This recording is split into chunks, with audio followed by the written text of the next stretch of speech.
বলক বলক আজি পোৱালিটোৰ লগত যাওঁ বিহু ঘৰখন এখন সাজিবলৈ।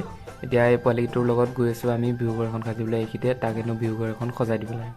তো সাজি দিবলৈ কাৰণে মই প্ৰথম চাফা কৰিলোঁ কোৰখন লৈ, ধুনীয়াকৈ চাফা কৰি মেলি জেগাটো উলিয়াই দিলোঁ বিহু ঘৰটো ক'ত বনাম।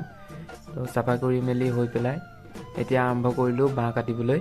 তো যিহেতু খুঁটাৰ প্ৰয়োজন হ'ব বিহু ঘৰ এখন সাজিবলৈ কাৰণে, খুঁটাৰ প্ৰয়োজনৰ বাবে মই বাঁহডাল কাটি এতিয়া আকৌ ফ্ৰেমটো বনোৱাত লাগিলোঁ।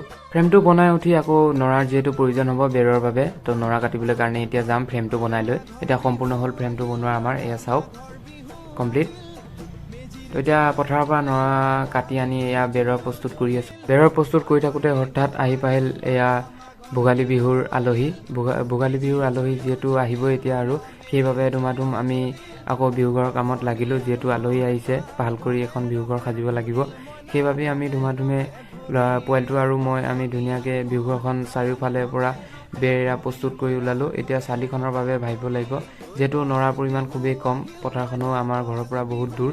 এতিয়া যেন তেনে কমপ্লিট কৰিলোঁ। এয়া চাওক এতিয়া চব ফালৰ পৰা বেৰবোৰ আমি সোনকালে লগাবলৈ কাৰণে চেষ্টা কৰিলোঁ, আৰু এতিয়া বিহু আহি পালেহিয়ে। তো চালিখনৰ বাবে কালি আমি আকৌ কাম কৰিব লাগিব আৰু পথাৰলৈ গৈ নৰা কাটিব লাগিব। আজিলৈৰ বাবে ইমানেই। তো কেনেকুৱা লাগিল কমেণ্ট কৰি জনাব, আৰু আজিলৈৰ বাবে ইমানেই, বাই।